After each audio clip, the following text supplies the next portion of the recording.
수도권 대도시에는 중선거구제를 한번 해보는 것이 어떠냐 하는 겁니다. 지역구 의석수도 여기서 조금 줄일 수 있다고 봅니다.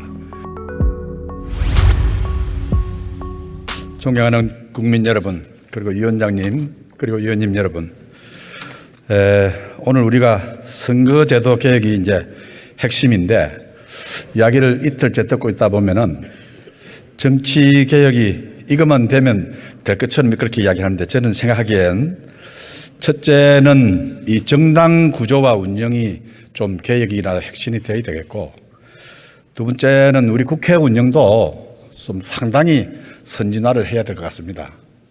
그리고 물론 제일 중요한 거는 이 정치 문화를 비롯해서 언론, 그리고 정치 참여자, 그리고 우리 정치인들의 의식과 행태의 변화까지 있어야 정치의 변화가 될 것인데, 오늘은 이야기의 초점이 선거제도이기 때문에 선거제도에 대해서만 국한해서 말씀을 드리겠습니다.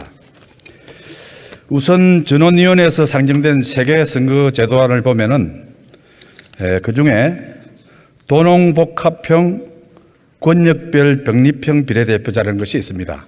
제일 첫 번째 제시되고 있는데, 요 첫 번째 것을 중심으로 제 의견을 말씀드리고자 합니다. 먼저 이 도농복합형의 필요성에 대해서 말씀을 드리고자 합니다. 이 극단적 정치적 대립은 뭐 지역에도 있습니다만은, 그러나 시작은 수도권에서 출발됐습니다. 여러분께서 의석 득표율을 하고 의석 수의 그 괴리를 설명하셨기 때문에 제가 뭐 두 번째 이야기는 안 하겠습니다. 두 번 이야기는 안 하겠습니다만은, 아시다시피 수도권에서는 뭐 몇천 표, 몇백 표 차이로 당락이 결정되기 때문에 이 대표성에 아주 심각한 문제가 있죠.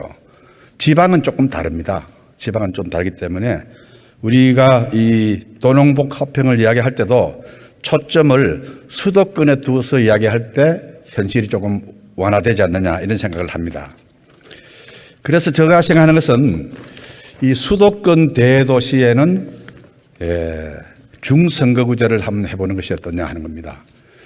중대선거구제로 합니다만은, 대선거구제는 많은 후보자가 나오고 단실 내 후보자 간의 차이를 인지하기가 대단히 어렵습니다. 그리고 예를 들어서 뭐 5, 6명이 나오게 되면은 1등 하는 사람하고 마지막 하는 사람 사이에 득표율이 굉장히 차이가 나기 때문에 마지막으로 하는 사람들은 거의 대표성을 발휘하기가 어려울 겁니다. 그렇기 때문에 이 대선거구제는 저는 어렵다고 보고 3, 4명 정도, 2, 4명 정도의 중선거구제를 수도권인 서울에 한번 실시해 보면 어떠냐 하는 그런 생각을 가지고 있습니다. 이것은 왜 그러냐면은, 서울은 우리가 다 아시다시피 이 극집중화 반전이라고 해서 인구가 집중적으로 모이다가 지금 분산이 되고 있는 그런 상황입니다. 그리고 서울은 여러분 아시다시피 물리적 구조상으로도 거의 도시 형태가 다른 오래된 도시처럼 다 갖추어져 있습니다. 그렇기 때문에 여기는 아마 구청 단위로 두 사람이나 세 사람이 대변을 할 필요는 없지 않는가, 이런 생각을 합니다. 그러면 유사성이 있는 구청끼리 묶어가지고 중선거구제를 한번 해보면은 의석수도, 지역구 의석수도 여기서 조금 줄일 수 있다고 봅니다. 지금 지방 출신의 의원님께서 조금 이야기하시는데, 지방의 대표성을 자꾸 인구만 가지고 하니까, 이 선거구 획정을 인구만 가지고 하니까 지방이 과소 대표되고 있는 것이죠. 그래서 제가 선관위 당 관계자 총장님 나오셨어요? 예. 지금 우리가 인구만 가지고 이 규모를 결정하는데 면적을 고려해야 될 필요성이라든지 가능성은 어느 정도 있습니까? 의원님들 오늘 그 말씀을 들어보면 지역, 특히 이제 인구 집중으로 인한 수도권의 인구 집중으로 인해서 지역 소멸 문제가 심각하기 때문에 그 인구가 가장 중요하기는 하지만은, 예, 지역 대표성도 고려해야 될 것 같고, 영국이나 캐나다 같은 경우에도 일정 부분 그 제도가 있기 때문에 한번 참고해 볼 만하다고 생각합니다. 예, 그렇지만은 뭐 우리가 흔히 알고 있기로 우리는 상원이 없습니다만 미국 상원은 인구하고 아무 관계 없잖아요. 그렇습니다. 그죠? 예. 제도에 따르기 때문에 우리는 이번에 의장님께서 나오고 계십니다만은 인구만 가지고 하지 말고 지역 규모를 고려한다는 것은 인구 밀도를 고려한다는 것이죠. 그래서 수도권과 비수도권에 있어서의 선거구 획정에 있어서 다른 기준을 적용했으면 하는 겁니다. 그래서 수도권 선거구를 줄이는 것을 제안합니다. 그 이유는 조금 전에 제가 말씀드렸다시피 도시 전체의 발전으로 봐서 서울은 거의 안정화되어 왔다 이겁니다. 그리고 사실 인천도 도시의 특성으로 말하자면 여기 들어갈 수 있습니다. 인천은 지금 280만 명에서 지금 300만 명으로 접근하고 있는데 인천도 거의 도시가 구조를 다 갖췄어요. 그런데 지방의 광역도시는 아직도 변화가 많죠. 우리가 광주에 가봐도 그렇고 울산을 가봐도 그렇고 도시 변화가 굉장히 심하기 때문에 그런 광역하기가 좀 어렵지 않나 이런 생각을 가지고 있습니다.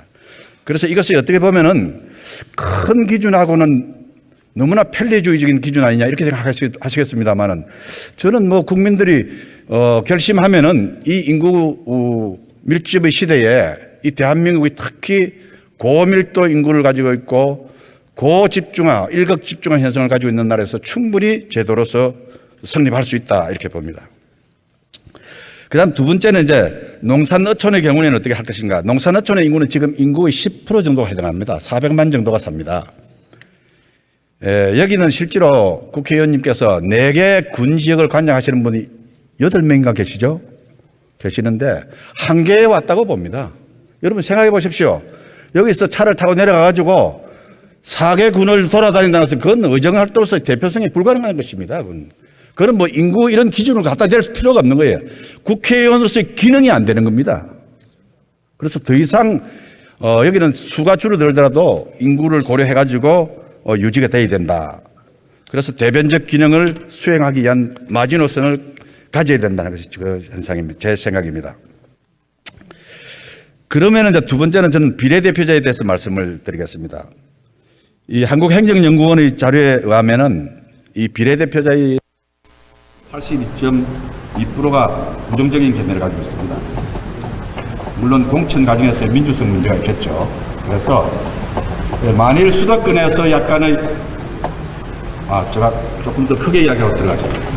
수도권에서 약간의 의석수가 남고 그다음 비례대표는 제가 생각하기에는 사회적 공정성이라든지 정의의 기준에 따라서 사회적 배려가 필요한 층에 대해서만 비례대표제를 정당에서 운영하고 그 나머지는 수도권에서 남는 수에다가 지금 전문성으로 들어오신 수만큼은 권역별 혹은 지역별 비례대표제를 우리가 시험적으로 할 수 있지 않느냐는 생각이죠.